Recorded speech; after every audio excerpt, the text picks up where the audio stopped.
Good morning, guys, and welcome back to our weekly Q&A. I'm Christina Story, and I'm here again with Diego Martinez, who is running for governor 2022 or sooner. Diego, how are you doing this morning? Good, Christina. Thank you for having me again. Of course. So this week has been a busy week for us. We have a lot of topics to cover, and I think Diego himself has been super busy this week. A lot of movement, a lot of changes been happening. One of the things was that earlier last week, I think it aired a few days ago, we posted it on our Facebook. Diego went on the A&B TV. It was not international, am I correct? It's an international television with Carmen, and I want to thank Carmen and A&B Television for having me there, being their guest. It was actually this last Tuesday. It aired. We were live. So I appreciate everybody who watched it. And if you haven't seen it, you can still go on our link and watch the interview. It was a very well interview, and was a lot of information, a lot of great conversations and topics and questions that Carmen gave you. And you guys can find that video also on the YouTube. There is that. Also, this week, we are asking for our donations to support our campaign. We finally got things up and going. There are links in the Instagram bio on the profile, as well as Facebook. Twitter's been posted about. You guys can find those links. If you guys feel comfortable, we're asking $5 to support us. And if you guys are ready for change, that is how you guys can help. And we would appreciate anybody out there who is willing to do so. Also, this last Saturday, Diego was out in the Capitol. I don't know if you guys remember last week's video. We did talk about that, Diego being out there. He was out there for the Rescue America Walkaway Rally.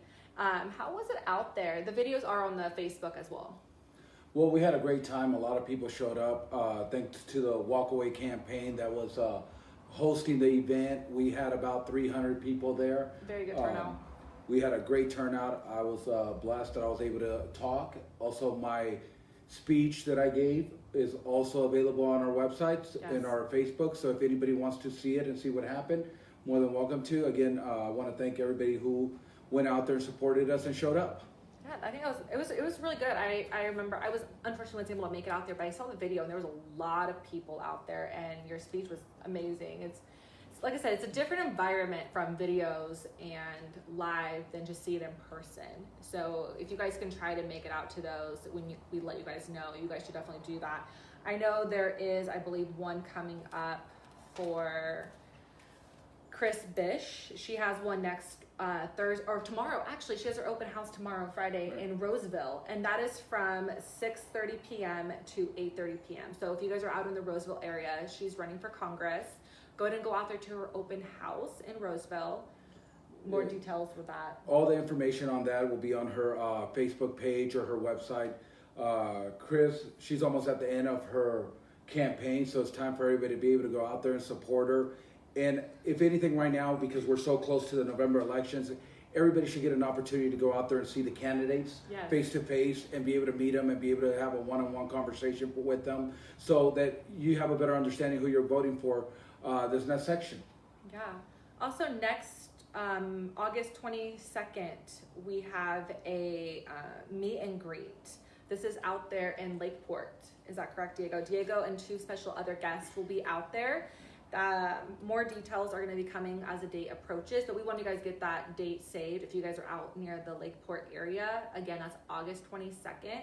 Diego and two other special guests are going to be out there. Do you have any additional information for everybody on that topic? Well, right now we're just we have a meet and greet set up for August 22nd. I'd like to invite everybody out there if you're in the Lakeport area. As the time gets closer, we'll get some flyers with the address, and I have two special guests that are going to be with us.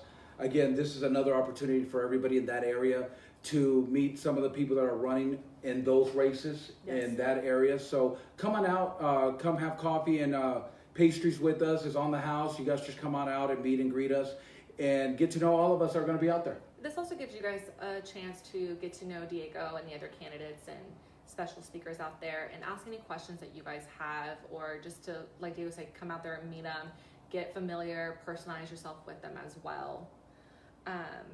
Okay, let's move on to our weekly questions and topics. Wow, a lot has been happening in California for those who have been aware and watching. I know a huge thing that has been happening in California for us is the water source. There's lots of questions about what is going on with our water source, what's happening with it.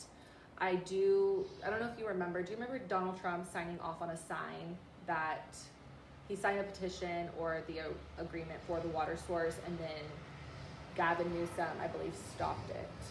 Do you want to elaborate on your thoughts and feelings on that? Well, water in the Central Valley, for all of us who are involved in the Central Valley, understand how important water is for our farmers, for our community, for our agricultural community. So one of the things that we need to do is, there is a lot of concern about where's the water coming from. So we know that Hitachi is signed to go to San Francisco. Yes. There was an agreement done many, many moons ago. So right now what we really need to do is, water important to my campaign? Of course it is. But it's kind of hard to promise or say that we are going to do something without being able to go back and look at all the arrangements, all the contracts, all the stuff that has been done, and see what we can fix. Because Donald Trump did sign an order for some water to be released to some people, and then our governor went and stopped it. So we have to go look at that agreement, see what we can fix. So I appreciate everybody asking me about water. Water is very important to us. I just do not want to mislead anybody with any of the comments that we say. We have ways to go for our campaign. So we are actually looking at water solutions every month. We're working with different people to try to get the right answer. But we all come back to the same thing. If we can't get to the agreements, if we can't get to what happened, we don't know where we're at. Exactly. Let's talk about another topic about faith and churches and views on the topic of abortions. This is a pretty heavy topic. It can be unsettling to those. So what are your thoughts on abortions? Well, abortion is a topic that is touchy on either side of the aisle. You're either pro-life or you're not. And the reality is, my personal feelings when you go into office have got to be kept out of this. Because you're never going to have everybody 100% happy about everything that's going on. So my stance on abortion is, there's a time where you can have it, and to that point you shouldn't.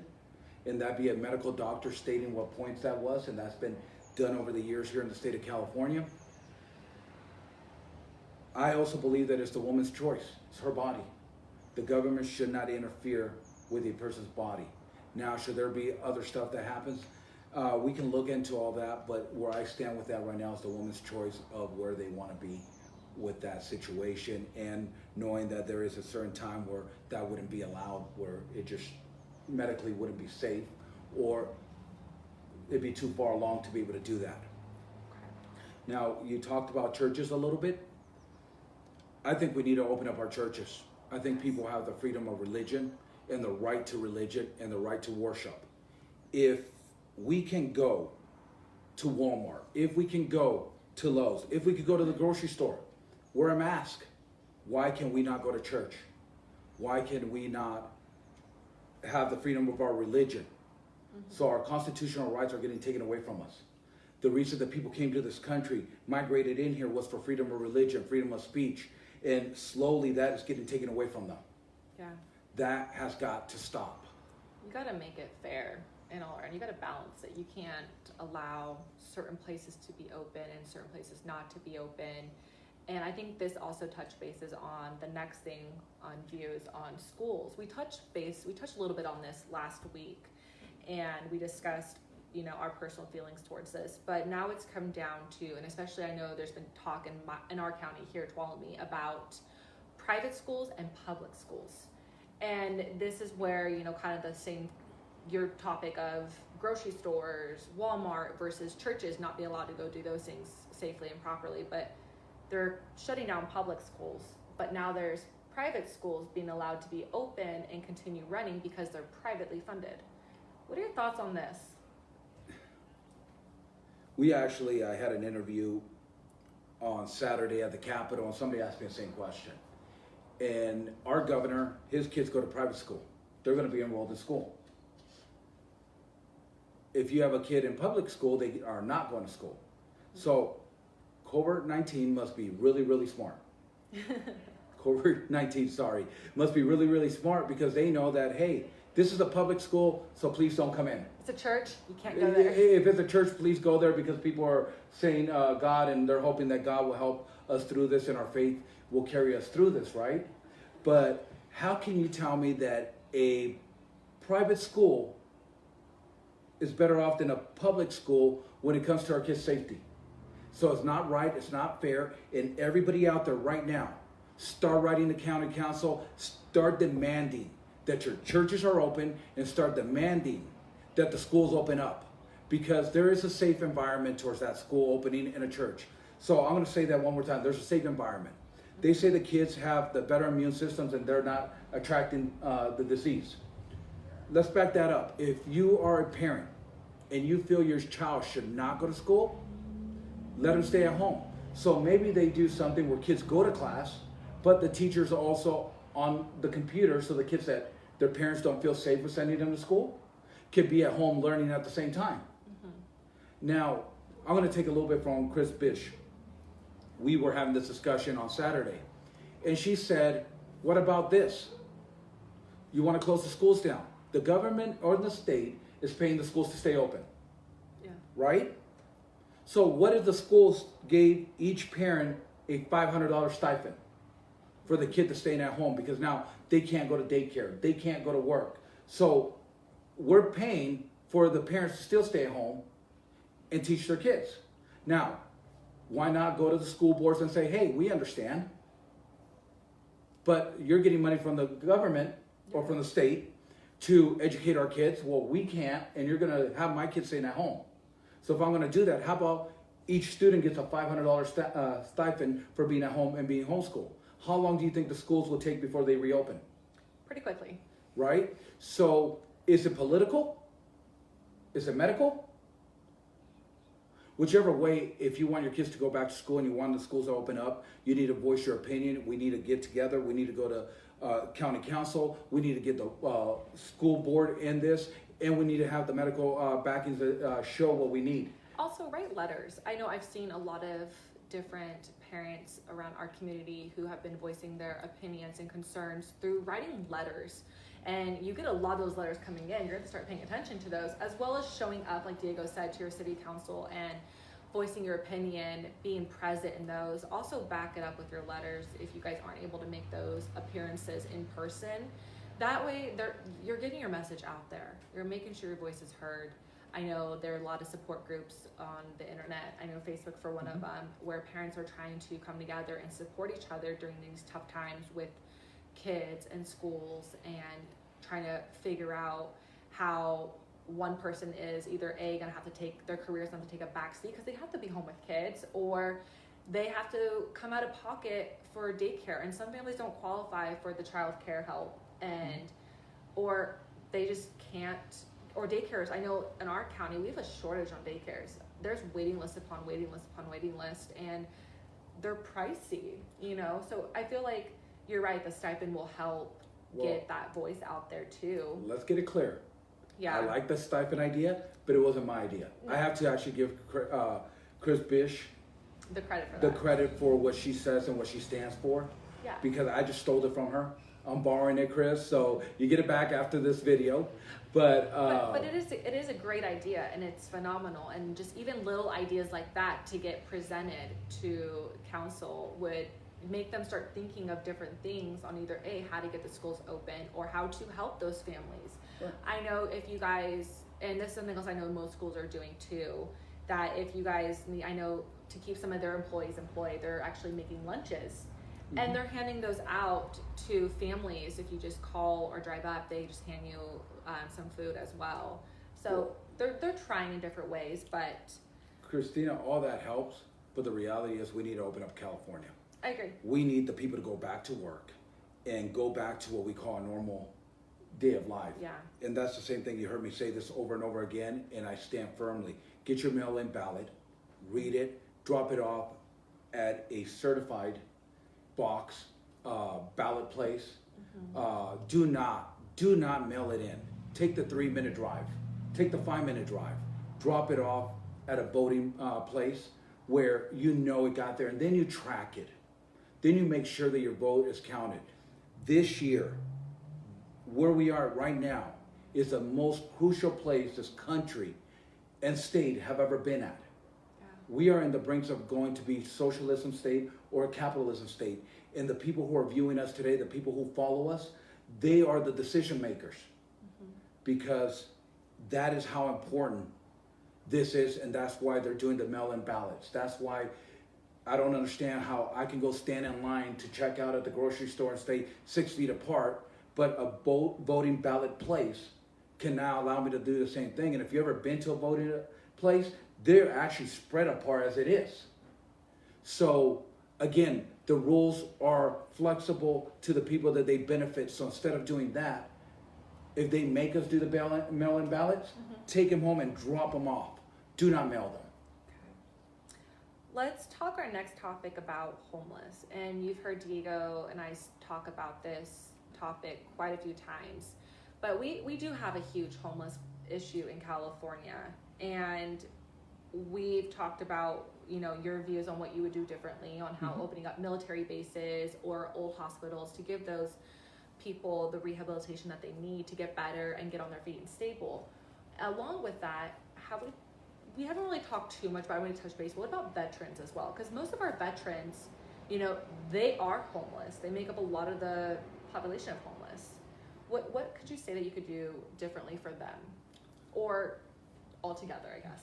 I have a lot of friends who are veterans, and I respect them a lot. They served our country, and they went out. We asked them to fight. We asked them to go to war. We asked them to give up their lives for us, for the freedom that we have, on everything that's going on. And it's sad to watch them come back. They don't get the medical care that they need. A lot of them are fighting with the VA for simple stuff. The VA makes them go 3 or 4 times, so we need to fix the hospitals, the VA hospitals. We need to work with them to figure out how we can make it easier and not have them so far apart so people don't have to travel as bad, so that they can actually get the care that they need in the counties that they're at. So that means putting something together with the VA and the local hospitals that will benefit our veterans. We have a lot of veterans who come back and find themselves at a place. They find themselves wandering the streets, back on alcohol because of everything that they have lived through, or drugs. It's easy to get addicted in drugs to try to forget everything that they saw. We need to put programs together that when the veterans come back, again, we're talking about old buildings that the government already owns, that the state already owns, that the counties already own. We need to be able to have facilities for veterans who are coming back with the ability to help them with their needs, whether they have medical needs, drug needs, alcohol needs, or PTSD. just exactly. We need to have the professionals on staff to be able to take care of these young men and women that come back that have served our country, that they're lost. And every time you look at it, you see a veteran, it breaks your heart to see a veteran outside the road begging for money when you have athletes who make millions of dollars and are taking a knee and disrespecting what they fought for. That does not make sense to me. You have millionaires disrespecting these kids who made minimum wage, and these kids come back and they have no place to go. This state, we're going to be the leaders when I become governor, and we're going to change that. We're going to provide. We're going to work with the VA to have better accommodations. Yeah. And when they get back, we want to have a place. If they don't have family or they can't live with family because of their disorder, we are going to have a home for them. And it could go build along with our homeless community, because everybody needs help. We have got to stop blaming everybody else for the problems. I had a gentleman send me a message yesterday and tell me that this is all Donald Trump's problem. This is all Donald Trump's fault. This is the federal government. Our governor was the mayor of San Francisco. Look at what happened in San Francisco. Donald Trump and the federal government had nothing to do with that. Now, look at what's going on with the rest of the state. If you've never been to San Francisco, just take one trip. You'll never want to go back for pretty much. Like it's not even that nice. It's beautiful at some points. I've been there. I've done trips, but it is. You see people And just for those who haven't been or may not have a full idea, you see people, homeless people, one, shooting up right there on the streets in front of you. You see a nurse on the streets administering these drugs, or you see them where at this like 5-star restaurant outside, you're eating your meal and you see them take a whole bowel movement on the street. Just like that. And then you have people who are hired to clean up the streets after them. Every morning, I know I was leaving and we watched people and we asked them, like, what are you doing? Oh, well, we're paid to do this. We're paid to clean up the homeless's mess. And it's nasty, it's trash, it's horrible, and it's sad. Well, most of all, it's sad. And I just brought up San Francisco. It's not really fair because if you go to San Jose, Stockton, Modesto, Yes. Bakersfield, Los Angeles, San Diego, Pasadena, if you go across California, even in these small towns where we're at right now, we have a huge homeless problem. And my plan is to address it, fix it, and move forward with our community for a better California. Now, I understand what this gentleman was telling me. The federal government has X amount of control. The reality is, it is time that we get our politicians, our elected officials, just as myself, once I become governor, to take accountability for what's going on in our state. Let's stop looking at our neighbors. Let's stop looking at somebody else. I was at Rescue America rally on Saturday at the Capitol. Beautiful, beautiful sign. The reality is now, where we are at as Californians, we need to rescue California first. California people first. Our state first. That means tax cuts for the average person, bringing industry, manufacturing, jobs back to California so the hardworking small business owner could get a tax break. Yeah. So the hardworking American or Californian can get a job. An immigration reform program so that the people who have not been paying their fair share of taxes will also be productive members of society and be able to pay their fair share of taxes. I'm not talking about giving anything out. I'm talking about a hand up, not a handout. And that makes, if you go back and you listen to our immigration reform program, it comes all together and it makes sense on why Californian taxpayers should agree with this, because it's not about giving anybody anything for free. It's about getting people to pay their fair share of taxes and helping the economy get better and stronger, and also giving the people who came from another country the opportunity to live the American dream and do what they set out to do, because we are all immigrants. We have all came from somewhere else, and somebody has helped us. So now it's our turn. It's our generation. It's our time to help the people who are out there and need help. Agreed. All right, guys.